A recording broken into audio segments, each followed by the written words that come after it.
Okay, ladies and gentlemen, I'm back with another Xbox Fanboy Deluxe console war video. Hee hee hee. And the title of this video is basically that a lot of the credible leaks are now coming out that the PlayStation 5 looks to be vastly weaker than the Xbox Series X. Now, I've known this for a while, but Digital Foundry did a video about it. If you are a rumor monger and you follow publicly available channels and you private message the right people, you can usually get the good console specs well before the general public, which I did last gen. I knew what the Xbox One and the PS4 were looking like well before the general public, just from talking to people on message boards and private messaging. Some people that were in the know. You know, there's developers, there's everybody else on on message boards. This year didn't work out that way. I didn't really learn anything that most people don't already know. But Digital Foundry took it into a video, and basically, this is based on very good evidence from a code place called GitHub. And it's kind of like reverse engineered, and so it's not infallible. You know, it could be wrong, but it doesn't seem like it is, and it would also kind of be a real stretch that it was not correct, basically. You know, it's kind of hard to imagine that it wouldn't be correct. And so I froze the Digital Foundry videos at the relevant point just so I could have a reference. And here's what they're showing. The PlayStation 5 is, according to the tests that have shown up on GitHub, of what is most likely the PlayStation 5. And the reason they could tell this is certain things of like that it's an SoC, you know, that it's 8 Zen 2 cores. You know, you can look at this and you can go, wait a minute, AMD doesn't have anything else that this could be except the PS5, you know? And same thing, the Xbox Series X was more, the leak was not as developed as the PlayStation 5. I don't know how to put it. It was more like inferred. It's called the Arden is the chip. The Arden was not actually tested, I believe. That just some of its results were inferred from some hardware IDs and things. So it's not even on a solid ground as the PS5.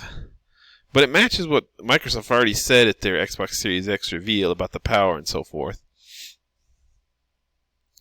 Because they already pretty much hinted that it's a 12 teraflop machine. They didn't come out and say it, but they hinted it. They, I believe, said it was twice as powerful as the Xbox One X, which is a 6 teraflop machine.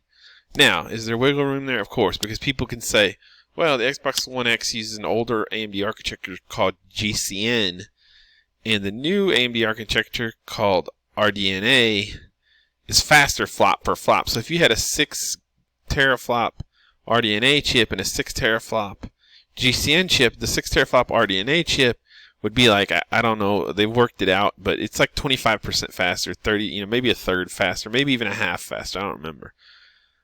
So you can't, so people are saying some people are trying to get around it by, yeah, Microsoft just said it was twice as fast as the Xbox One X, so what they really meant is maybe it's like 9 teraflops, but since they're RDNA teraflops, that means it's like if they were 12, if you compared like to like, you see what I'm saying? So they can then say it's twice as fast as the Xbox One X, even if it might only be 9 teraflops. That's what the PlayStation fanboys will say. It's nonsense because also Digital Foundry is supposedly confirmed. You know, again, not infallibly, but they've confirmed with their sources that with Microsoft basically that they did mean 12 teraflops. They didn't mean like 9 teraflops, and then we're adding a fudge factor because of more advanced architecture. So, you know, PlayStation fanboys are going to be in denial. That's fine, you know, be in your denial, but the day is most likely coming where you can't be in denial any longer. And they will be in denial right up to the end, because I remember when the Xbox One X came out, so many PlayStation fanboys were mad that it was going to be more powerful than the PS4 Pro. I remember right up to it released, there was constant, it's going to be downclocked. 6 teraflops is just a target. They're not going to hit it, you know. All this nonsense. Of course, what happened? It came out and it was 6 teraflops. You know, even after they said it was going to be 6 teraflops, and they detail, okay, here's how many CUs it has, here's the clock speed, everything. People were still, the Sony fanboys on Era, Resetera, however you pronounce it, were still in denial, right up to the day the thing launched, basically. So trust me, there's going to be a lot of denial, plenty of denial, for months and months and months. And I don't even know when we'll get fun. If the PlayStation 5 is this much weaker, as it most likely is, they're probably not even going to want to tell you the specs. That's just what companies do. It's just like Microsoft doesn't want to tell you how many Xbox One units they've sold of hardware. Do you know why? Because the PlayStation 4 is beating them. And because then people will go, oh my God, the PlayStation 4 has sold 100 million and the Xbox One Xbox One has only sold 50 million. Holy cow, that PS4 is killing. So Microsoft's never going to tell you how many Xbox Ones they've sold. They're going to try to, believe me, Sony's going to do the same thing with the PS5 if it's weaker, which it almost certainly is. They're probably going to not even give a teraflop unit. They may, because they may say it doesn't matter or whatever. They will not. They will definitely not play up the teraflops if they reveal them at all. Quite frankly, because it's just human nature. If you're not strong in an area, you don't go out of your way to publicize it. So just to say that we could be waiting a while on final specs. I think that their rumor or likelihood is that there's a PlayStation reveal coming in February. Hard to say, but anyways. Honestly, the main thing you'd be looking at is E3, which is in June, which is a long way away, unfortunately. For someone like me that's starved for info, that's 5.5 months away, But anyways, let's go back to these leaks. And you see that the PlayStation 5 looks quite weak. 36 compute units at 2 gigahertz. I don't even think this works out to 9.2. This works out to I could calculate it real quick because you can do... A CU has 64, I forgot what the stream processors or whatever the hell they call them. And then I think you multiply that by 2 multiply-add operations it can do. And then you'd multiply that all by 2,000. And you'll get, okay, so it's, the rumor would be 9.2 teraflops then. You can see it right there. I just walked you through the calculation. I don't even know what it means, but I know how to do it just by memory. I mean, I sort of do, like I said. But so there's your teraflop. There's your gigaflops figure, which is 9.2 teraflops. Or that's your flops figure, anyways.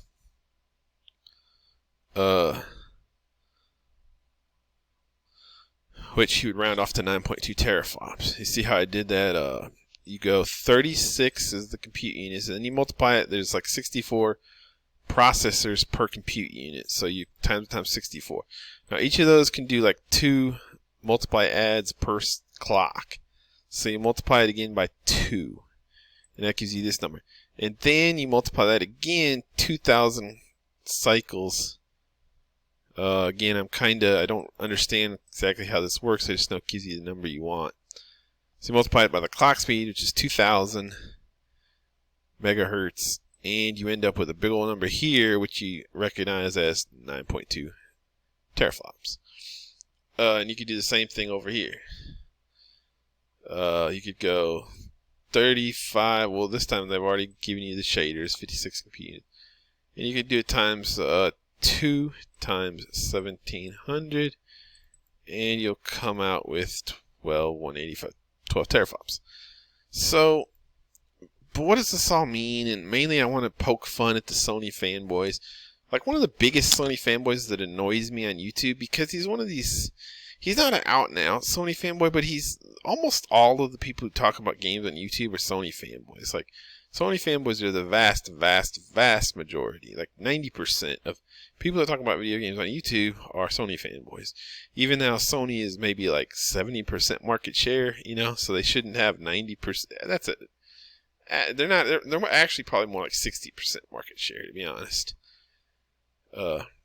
So why do they have 90% of the fanboys? I don't know. But they've always had the hordes. But so Review Tech USA, I always pick on him because he's really annoying, because he's one of these guys. First of all, he's one of these idiots.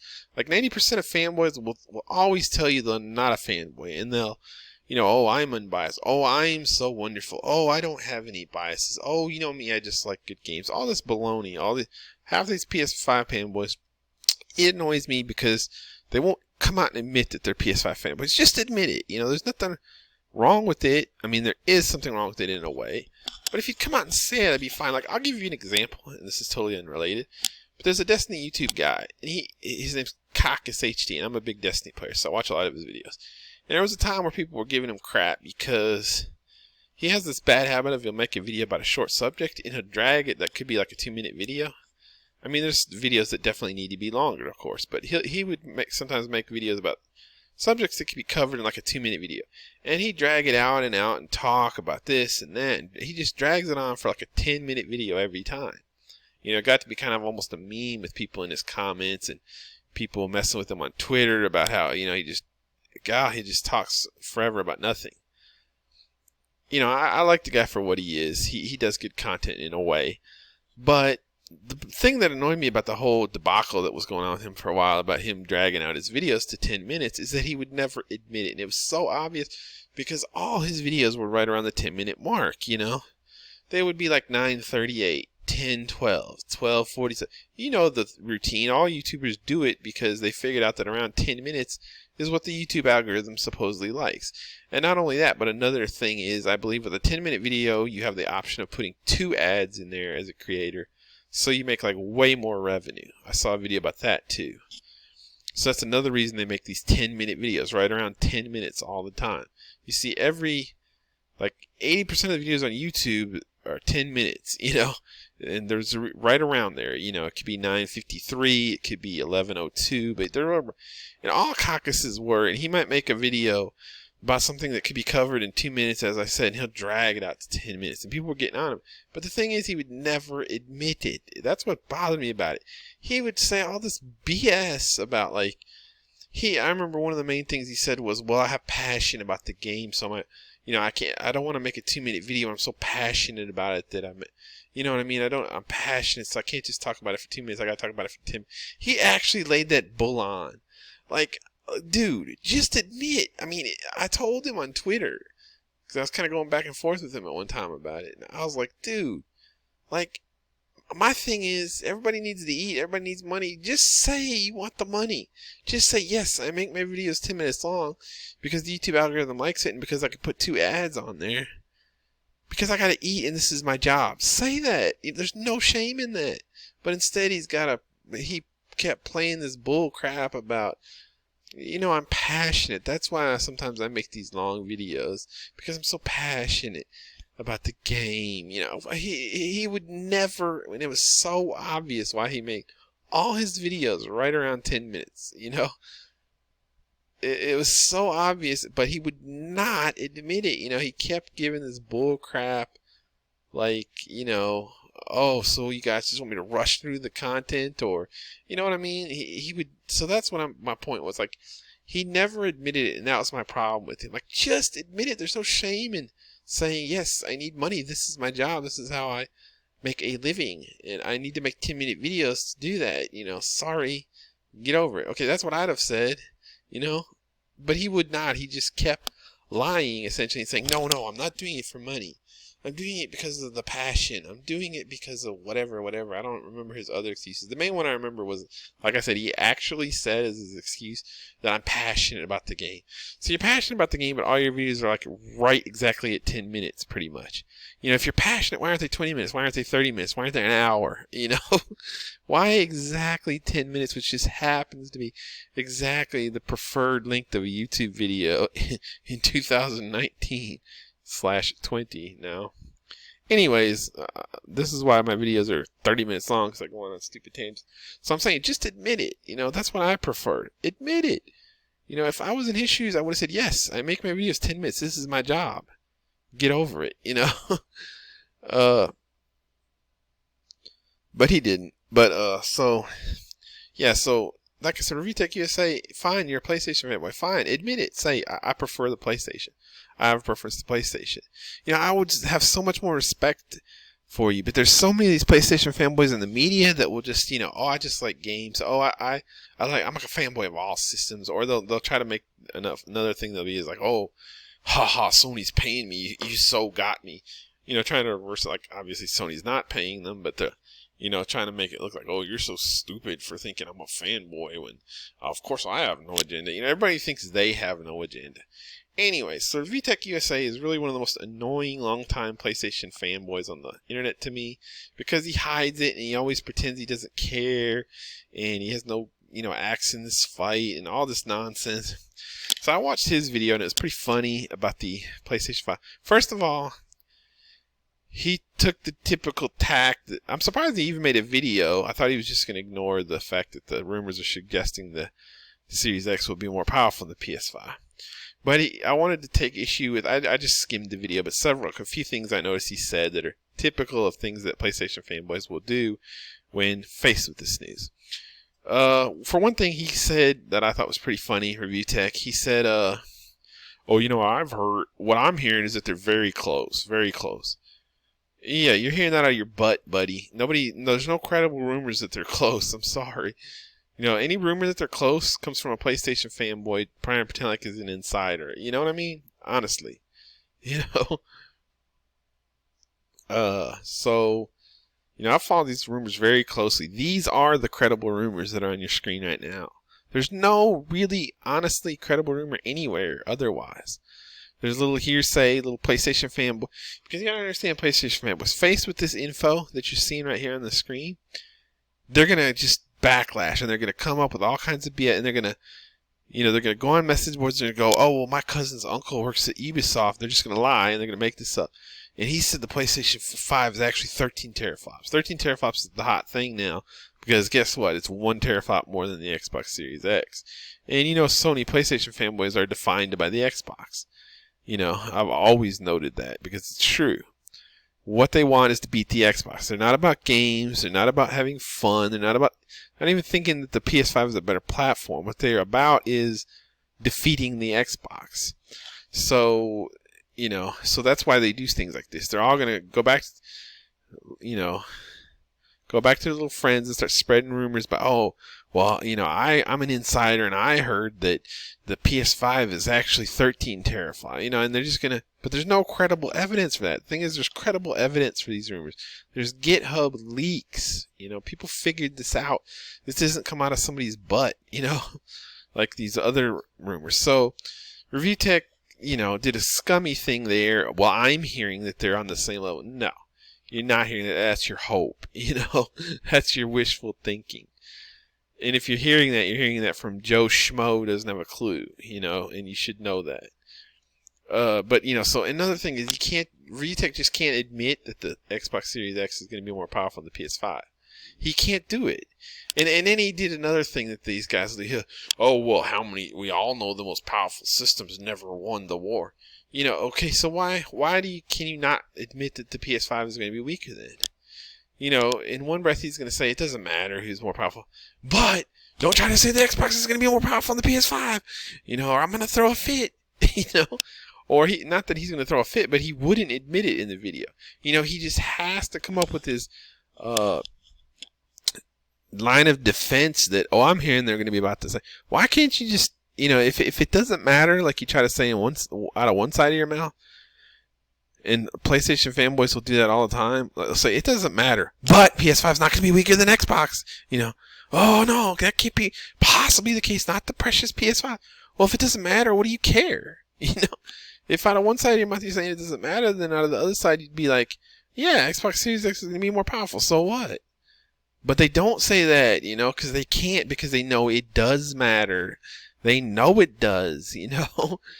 They may pretend they don't, and they may say like, oh, the most powerful system never wins. But first of all, it's a lie. The PS4 was more powerful than the Xbox One. It won. Now then they'll point to the Switch. That's flawed thinking. And I've got very sophisticated thoughts about this. Because what's been proven is that the Nintendo market is not the same as the PlayStation and Xbox market. It's not. You know, the PlayStation and Xbox are core gaming. They're young core males. They're a different kind of gaming than what Nintendo is anymore. You know, like what you're playing on a PS5 and an Xbox is like Madden, NBA 2K, Call of Duty, Battlefield. You know, you're playing these Ubisoft, Assassin's Creed. You're not playing those same types of games on Nintendo. What are you playing on Nintendo? Mario Kart, you know, Mario this, Mario jumped over a hoop, Mario whatever. And that's fine. Switch is, in a way, they do a bigger business than either Sony or Nintendo or Microsoft. But the thing is that the PlayStation and Xbox gaming is core gaming, and that's where power matters. It doesn't matter to Nintendo. They can come out with the Wii, does a piece of crap technically, and do gangbusters with it because everybody wanted to, you know, waggle their feet with their family, you know. And that's fine, but you know, don't use that as a false analogy to say, well, see, we won its generation, and it was less powerful, so that means power doesn't matter. No, you're misunderstanding, you know. Now, is it true that the most powerful console always wins the generation? No, because that's been, but given everything kind of equal, I think it does. Because people will say, like, well, look at the Xbox One X, it was the most powerful, they didn't win. Well, yeah, because it came out 3 years into the generation. It was priced at $500, so it wasn't a mass market price. You know, you just have to look at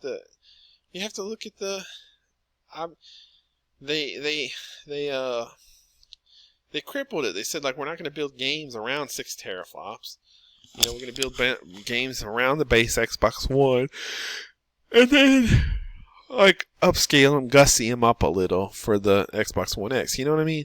So you're not getting the full power. You're paying an expensive price for it. Of course, it's not going to sell great, you know.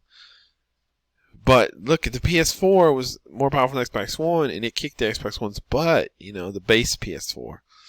And let me tell you, I was around back in 2013. It was brutal. Like, when it came out that Call of Duty was 720p in the Xbox One, it was brutal, you know. So don't listen to any of this bullcrap that power doesn't matter and nobody cares. And they all look about the same. And no, it's not. Like I said, the Xbox One got raked over the coals every day on the internet in those early days. It got raked over the coals every day for being weaker. And that's what PlayStation fanboys know is going to happen to the PS5, you know, and they're terrified of it. That's why they can't admit, that's why ReviewTech USA can't come out and say, yes, the PlayStation 5 will be weaker than the Xbox Series X. He can't do it, you know. He can say it doesn't matter out of one side of his mouth, but he can't put his money where his mouth is and admit that the PS5 looks like weaker, you know. He can't do it. Because he knows it's not true, and he knows, you know. Like I said, I was there in 2013. The threads on NeoGAF at that time on the Xbox One and its 720p ports, well, the PS4 was out here doing 1080p ports. They were brutal. They were brutal. You know, the thing got mocked mercilessly. You know. So don't give me that. Don't give me that. You know, when the Xbox Series X is doing some game at 4K and 60 FPS, and the PS5 is doing that same game at 2440p and, 40 FPS, it's going to get ripped. You know, it's going to get hammered. I'm sorry, it is. That's what happens. You know, none of this, well, people can't really tell the difference. You know, that I was going to touch on that as well. That's another defense that Sony fanboys are going to use, which the losing side will always use. And it makes some sense, is that, well, you know, people can't really tell the difference anyway on screen. They're going to go to that old chestnut, you know. And that's not true. They said the same thing about the Xbox One, and people could tell the difference. It looked like trash, you know. Like, you look at a lot of the new games, they're running at like 720p on Xbox One, the base Xbox One. Like, it was pathetic, and it was weak, and it shouldn't have existed. Don Matrix ruined Xbox, you know. But to this day, it's really hurting for that lack of power. And the same thing is going to happen to the PlayStation 5. Mark my words. And it's going to be in bad shape, most likely. If these rumors are true, most likely they are. And here's the thing that people are saying 9 teraflops versus 12, but to me, the more damning thing is 36 compute units and 56 compute units. That's so much more compute units. That's so much more powerful, you know? That's like almost double. And then, you know, you get to 9 teraflops by clocking this at 2 and this one at 1.7. But you see, Microsoft never gave a teraflop figure, and I think they're sandbagging. I think they're going to jack those clocks higher, and I think these clocks 2 gigahertz could come lower. You know, so it's all in Microsoft's camp. They're sitting on 56 compute units. The clocks aren't going to be that different, people. You know, they just aren't. Especially because the PS5. Here's another big factor in this whole thing. Look at the Xbox Series X form factor. Look at the damn thing. It's a tower. It's a wind tunnel. You know, that thing is engineered for maximum airflow. Do you know why it's engineered for maximum airflow? Because that sucker's going to be a beast. You know, I hate to say it, but that's another main tell here that the PS5 is not going to be as powerful. Do you honestly think the PS5 is going to come out with a form factor that looks bigger and more of a wind tunnel than that? You know, I got a bridge to sell you if you think that's going to happen. Microsoft's pushing this to the limit, you know. The PS5 is just not. It's not going to do that. Now, so yeah, so those are some of the things that are going on here. You know, and another thing I was wanting to point out was that 56 compute units versus 36. The PS4 was 18 compute units, base PS4 in 2013, and the original Xbox One was 12 compute units. So, excuse my yawn. So the PS4 was like 50% more compute units, regardless of clocks or anything else. You look at this, 36 versus 56. 56 divided by 36. Talking about 55% more compute units. Maybe if you round up, 56%. So this is a bigger difference than it was from the PS4 to the Xbox One. And that was a huge difference. Like I said, the Xbox One was massively weaker than the PS4. It got hurt. You know, it got hammered on forums for being weak.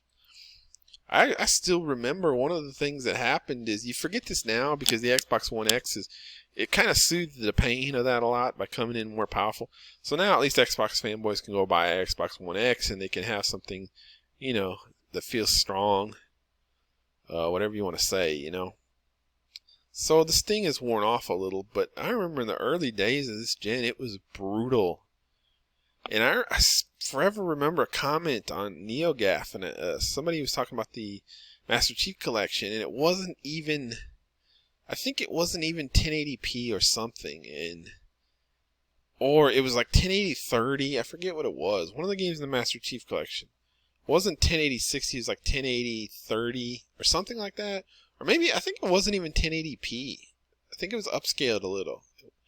And the guy just made this offhand comment I'll forever remember, and he was like, man, the Master Chief Collection can't even hit 1080p. He called it X-Bone, most haters do.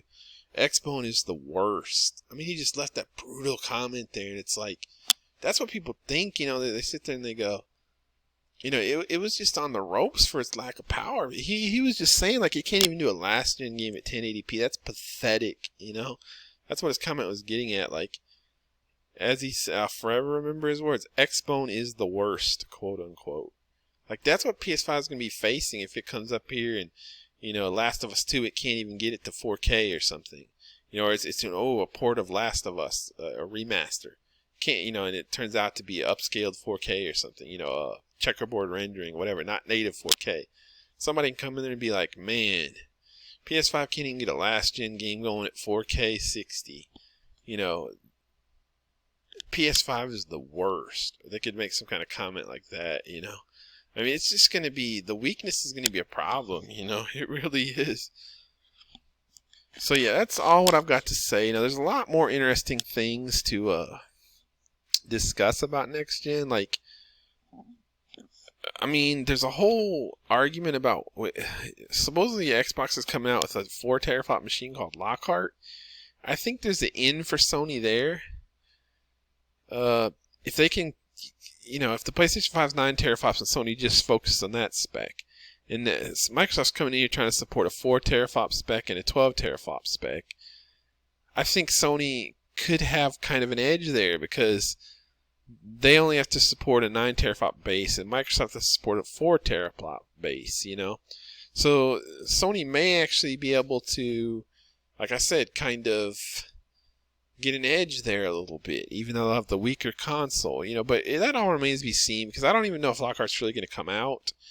And another thing, this is not like the Xbox One and the Xbox One X, because the Xbox Series X is the more powerful unit, but it's coming out first. So it's totally different than last gen, where it was like Xbox One was the weakling, came out first. Xbox One X is powerful, came out later. This is like that in reverse. It'd be like the Xbox One X came out first. So I don't know what it's all going to matter. I don't know if Lockhart's actually going to come to market, because I have a feeling like the Series X would do really well, and Microsoft may just shelf the Lockhart. I don't know if Lockhart's a good idea. I don't know. I think it could be a good idea if you can hit emerging markets like Spain, poor markets basically, Russia, with a cheap console, even the United States. You can hit casual gamers with a cheap console. I like the concept. I don't know. I don't know if it's a good idea or not. It's hard to predict on that one. It could muddy the waters, because if you've got like Halo Infinite has to go support a low-end 4 teraflop console, are you dumbing down the graphics too much? And a PlayStation 5 exclusive maybe only has to worry about a 9 teraflop base unit. That's all they got to worry about. They're done. So maybe the PlayStation exclusive could look better, because the Xbox exclusive has to go down and support a 4 teraflop base unit. It's hard to say how all that plays out. So I think that's one. I think it's a long shot, but I think it's something that if you're a PlayStation fanboy, I'm trying to throw you a bone.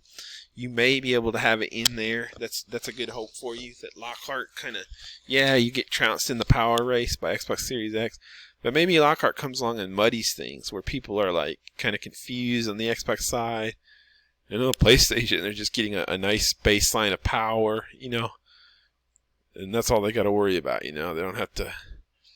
So I don't know. That's just another interesting thing is, what about the Pro consoles?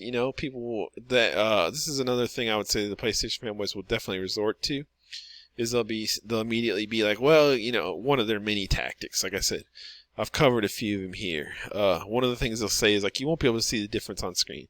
Nonsense, but they'll say that. Or another tactic just to spread rumors that the PS5 is going to be magically just a little bit more powerful than the Xbox Series X. If you ever need to know what PlayStation fanboys are worried about, notice they're never going to have an 11.9 teraflop rumor. It's always going to be 13, so they can beat the Xbox, because what they really care about is beating the Xbox. And but yeah, so I forgot where I was at, blabbering on about stuff. I think Sony could be in some trouble here, but there's so much to be seen with these different SKUs. Price points, if this happens, I would think that the PS5 might be $100 less. I don't think it'll help them, because power trumps price, in my opinion. But if they come in at $399, the Xbox Series X is $499, which is a possibility. That's something to think about. I don't know. It's hard to say, but Xbox is looking real good, in my opinion. Like I said, look at that form factor. That's all you got to do. And people are mocking it because it's so big. Oh, it's not going to fit in my entertainment center and all the nonsense PlayStation was. Like when you lay it outside, it's 6 inches. You don't have 6 inches between your entertainment center shelves. That was the dumbest thing. It was the dumbest PlayStation fanboy concern trolling, is all these people all of a sudden, oh, I don't know how I'm going to fit it in my entertainment center. Knowing you can flip it on its side and it's 6 inches high. You can't find 6 inches for it, and well, I had people showing little entertainment centers that had literally 4 inches. Who? I don't even understand these people. But there's nobody who should honestly be concerned about a 6-inch by 12-inch console. That is so nonsense. But of course, it's a big thing. Oh, another one of the worst ones was somebody was coming out and saying, I knew this was going to happen. It's an environmental thing. The Xbox is going to be the environment. That's the next thing you're going to hear. You would never hear that if the PlayStation 5 was more powerful. If the PlayStation 5 came in at 15 teraflops, you will never hear that, oh my goodness, it's an environmental disaster. But if the PlayStation 5 ends up weaker, you're going to hear probably oh, don't buy an Xbox, it's bad for the environment. These PlayStation fanboys are just jokes, man. With some of the stuff they come up with in the... But yeah, like I said, just watch these clocks. Microsoft can go a lot higher. Their console is built to be a wind tunnel. I would guess that they can easily clock it higher than anything the PS5 can do. So you're going to look at a huge power imbalance here probably, and it's going to matter. Now, if your PS5, the main thing you've got is the early leaks have shown like the bandwidth is closer than the flop units. So maybe you can try to say that the PlayStation 5 is going to be more balanced. I believe the leak had it as up to 530 gigabytes of bandwidth on the PS5 and only 560 on the Series X. But I think that's a fake leak too, because I believe the Series X is going to have a 320-bit memory bus, and the PS5 will have a 256 bus. So again, if you're clocking them the same, the Xbox Series X is just going to have significantly more bandwidth. So we'll have to wait for final clocks on that and everything, but I believe the early leaks showed like the bandwidth was closer between these two than the flops. So you could say, well, the Xbox Series X is going to be bandwidth starved anyway. The PlayStation 5 is a more balanced design, so you really won't be able to tell that much difference. You might have a little point there. We'll have to see. Now, I want to talk a little bit in general about these consoles. I'm really excited about them. They're going to be powerful. They're going to be expensive. I think they're good. The Series X is like, it's going to be $499, okay? Like, it's not that hard to figure out. I think if they come in at $399, that'd be crazy. That would be absolutely crazy. With 16 gigabytes of GDDR6, and the SSD is going to be expensive on these things. I'm excited. I'm especially excited for the SSD revolution. I think it's going to really speed up load times. I'm super excited about that. And they're going to be doing some things because when you think of SSD, you think of it like on if you hook an SSD up to an Xbox One or PS4 now, you're going to get a speed up, but it's not that significant. But there's a lot of reasons for that. They're not designed around SSD. And at least on the Xbox, I'm not sure about the PS5, PlayStation, how it works. But the Xbox One X, you have to hook external hard drives up over the USB. So the USB is limited in speed anyway. It can't deliver the full speed of an SSD anyway.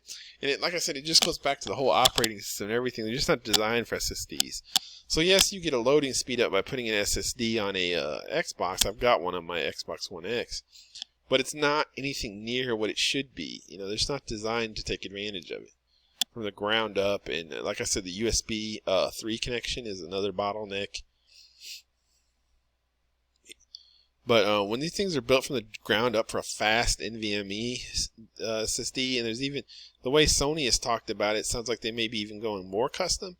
People have thought they may have dedicated traces on the motherboard, like really building that SSD into the unit.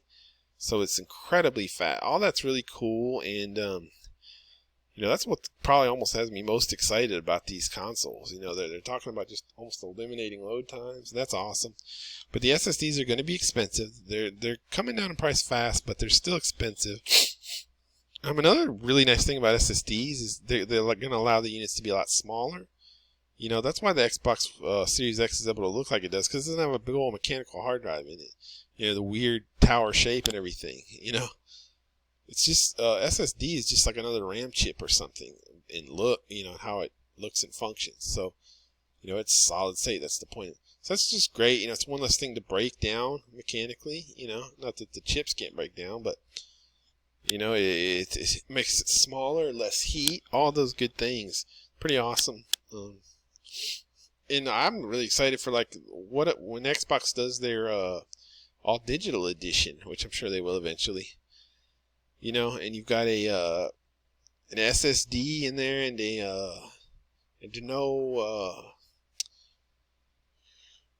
no optical drive.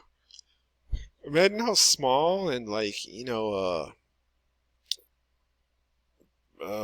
energy efficient that thing can be, and you didn't see it on the Xbox SAD, as they call it, because this is the end of generation thing, and they just took the DVD drive out. They didn't even change the form factor. So, but they'll be probably changing the form factor for this thing, for the Lockhart or whatever. Anyways, yeah, so that's my thoughts on the whole PS5, and the Sony fanboy denial of guys like Revtech USA is pretty darn funny. I find it pretty hilarious, and I tried to clue you in a little bit on the kind of defenses they're going to mount, and like I said, you're going to hear a lot of rumors about the PS5 being 13 teraflops magically. It's not, most likely. I mean, these rumors are not airtight. They could be wrong, but they're pretty airtight. They're pretty locked in, too, is another thing you need to know. They can't change the SoCs anymore because it takes like years of lead time to validate and test, and you know what I mean? So it's locked in now as far as the chips. Now, they can still mess with the RAM to some extent, depending on how they're doing it, you know. They could add or subtract RAM. That's much more modular, and you can do that much later in the process, like how the PS4 bumped from 4 gigabytes to 8 gigabytes the last gen, and it won them the gen, in my opinion. And how the Xbox 360 bumped from 256 megabytes to 512 the gen prior, and it won them the gen, in my opinion. So you can see, I'm assuming both of these are going to have like 16 gigabytes. I think that they can honestly only support 16 with the 256, but I think there's a hard limit for some reason of like 16 or 20 gigabyte RAM on these SoCs. So I don't think like PS5 could come in and go to 24 gigabyte of RAM. I don't think it's possible, like physically. I could be wrong on that, but so I'm expecting 16 gigs of RAM on both, which is a ton, or maybe even a little less. You know, I could see PS5 in keeping with its lower specs, maybe doing 12 gigabytes of RAM, but that's just rumor. I would expect 16 as well. And yeah, this has been a 41-minute video. Go me. Oh, I'm really excited about the Zen. That's going to be amazing. 8 huge core, 16 threads, man. 16 threads. I don't have that many on my desktop. I've got a 4-thread desktop. I rebuilt my desktop 3 or 4 years ago, and it's plenty for me because basically all I do is web surf. It's an i5-6600K, which is a 4-core. It's 4 cores, 4 threads. You know, these suckers are gonna have 16 threads. Like, they're gonna have 4 times as many threads as my desktop. That's amazing. My desktop is plenty powerful. You know, I've got 16 gigabytes of RAM on my desktop. I consider my desktop to be powerful in a way. I mean, I know nowadays everybody's on these Zen cores with tons of cores, but you know, like I said, compared to like most laptops or something, my desktop's powerful, and these things are going to have like 4 times as many threads and high IPC and high clocks. You know, man, these, like, the amount of CPU power you're going to have versus last gen, wow. You know, wow. It's going to be probably in real terms like 10 times. Like literally 10 times as much. Like, you talk about 16 threads versus I think 8 cores, 8 threads last gen. So you're looking at double right there. Clock speed, you're at like 1.6 or so, 1.7, depends on the console, but you know, like 1.6 last gen, you're going to be up at like 3.4, 3.5, 3.6 this gen. So double the clock speed, so double both, so 4 times right there. Then you're going to have so much massively more IPC. I would at least double the power there. So you're looking at 8 times the power, you know, just eyeballing it, and just rough hewing it. I don't know how you'd say that. You know, that's just a completely random number, but I think it's probably somewhat correct. So yeah, you're going to have so much CPU power, these SSDs, these fast new GPUs. It's going to be really great. I'm really happy with how these next-gen consoles are shaping up. I wanted to touch on something else, but I forgot it. Just about hardware ray tracing. You know, we don't know how that's going to work out, but that's going to be awesome. You're going to be seeing that in next-gen games. I mean, man, I'm excited about these suckers. Yeah, what am I? I hate it when I have like one more thought and then I forget it, so I'm like stalling at the end of the video. Trying to remember what one more thought is, because once I cut these videos off, they're done forever, you know? I can't go back and add to them. At least I can't. Maybe there's a way, but I don't know how. Shoot. Trying to remember what I was thinking. But yeah, Xbox is really on the right track here. The thing is, it's not even that much more expensive. These massively more specs on the right are not even that much more expensive. Because I've seen rumors like this is probably going to be what you actually pay for in hardware is the chip size. This is going to be like a 320 millimeter chip from the estimates I've seen. This is going to be like 370. So you know what I mean? You're talking like 15% bigger over here. 15%. That's just on the chip. Everything else, the SSDs, the CPU, the RAM, it's all going to cost similar. So you're talking about like a 15% more on one component over here. What I'm trying to point at is these could be pretty similar in price. You know, I said this is a $499 console, but now that it's possible it comes in at $399. You could have a situation where the PlayStation 5 is markedly weaker in the same price. You know, that's what's so smart about putting power in your console. It's almost always a winner. Just like PS4 was.